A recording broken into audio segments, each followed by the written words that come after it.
sa'yo ay tunay at totoo. Hi, hello guys. Oh, ito naman ang kay gagawa ako ng chicken calzone kay Rita dahil ito ang gustong-gusto niya. Ngayon, bali konti lang ang niluto ko kasi sa kanya lang ito. So, ang inano ko patatas, nag-ano na ako. Tapos carrots. Tapos ito nga yung chicken na ini-slice ko lang ng ganito. Ngayon, lalagyan ko siya ng lemon at saka calzone. Okay, hiwain muna natin ang lemon. Tapos nga pala, ito pala, i-bake ko ito ng 345 o 1 hour. Depende sa pag ninyo ha, kasi kung konti lang naman din ang iluluto at tapos magandang klaseng manok naman to, bali 1 hour lang.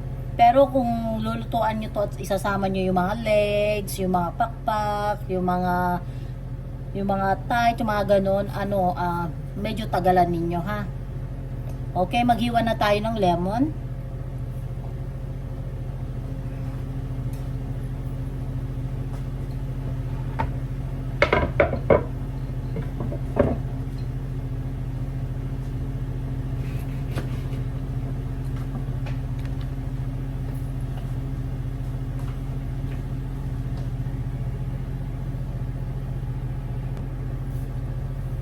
Pagkatapos ng lemon, lalagyan nyo pala siya ng isang ganito na butter.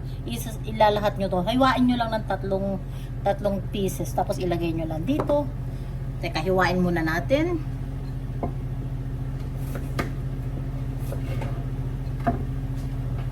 O, ayan. Lagay na natin yung butter.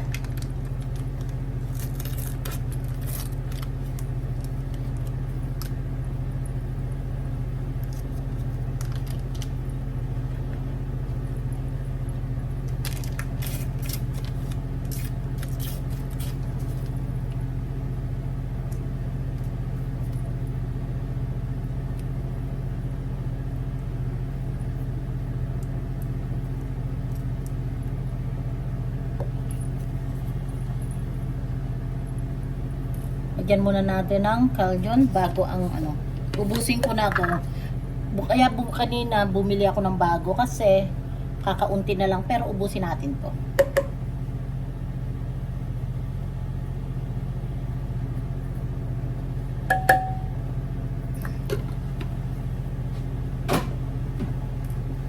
Lagyan na natin ng butter.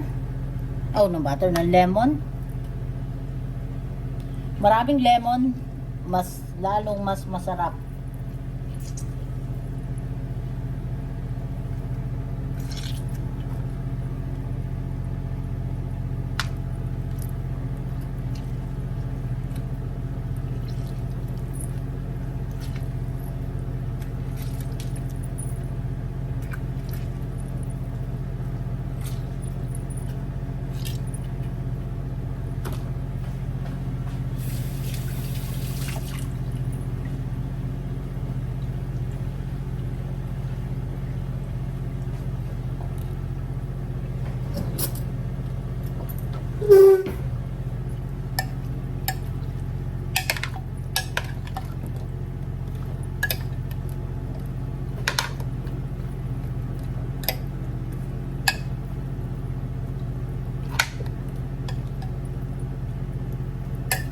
Lalagyan ko pa ng calzone to.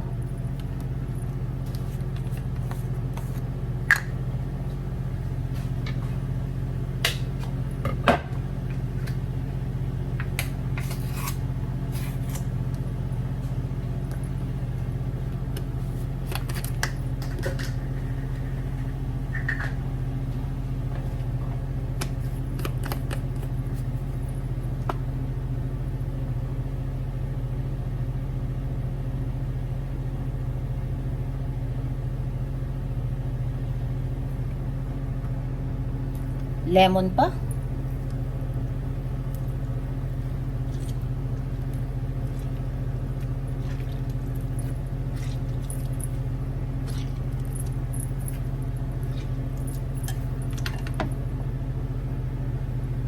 Ito siya guys, ayan. Ba't parang madilim? Di ba madilim? Parang nadidiliman ako. O, di kaya yung mata ko lang. Kasi nga, malabo mata ko eh. Okay, ilagay na natin sa, lagay ko na sa oven. Pero ay, tatakpan pala ito ha. Takpan niyo to pag kayo nagluto. Oh, okay guys, ito naman yung pagkain ni Rita. Nagluto ako ng calzone.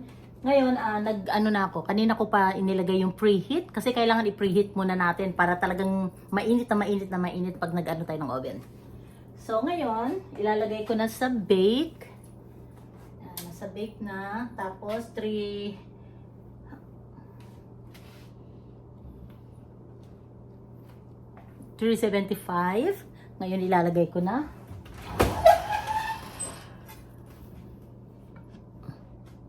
Make sure nyo lang pag nagluto kayo ng ganito, kailangan may takip po siya.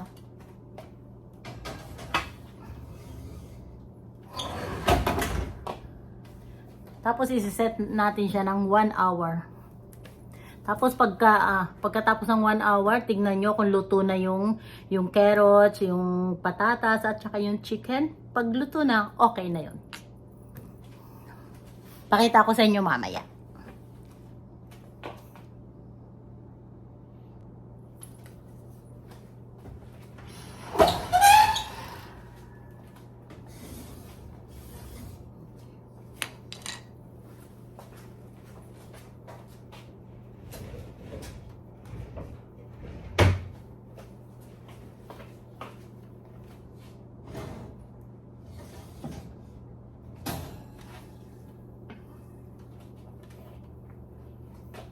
Tignan ko kung luto na siya.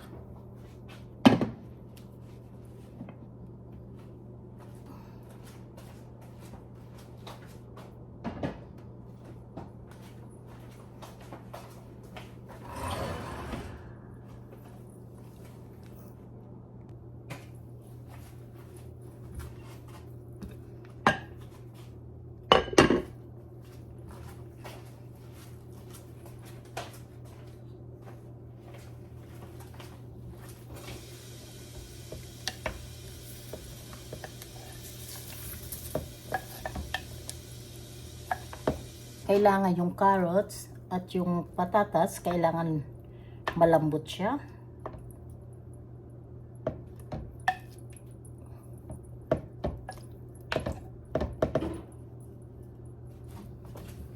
Tignan natin yun.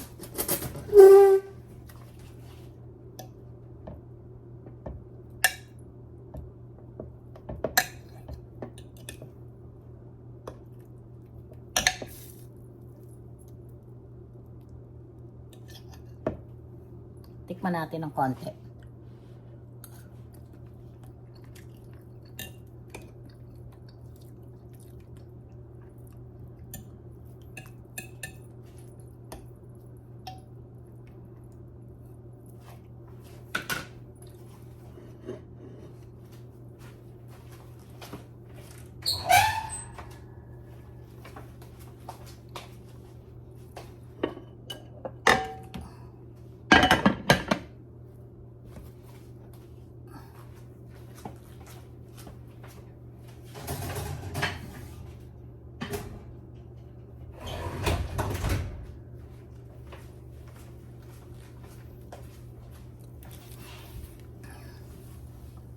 Mga 10 minutes pa. Tapos luto na at makakain na kami ni Rita.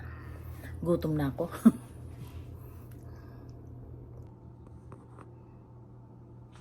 Oh, ayan guys. Tapos na yung chicken calzone ni Rita.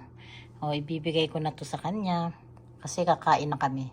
At gutom na rin ako.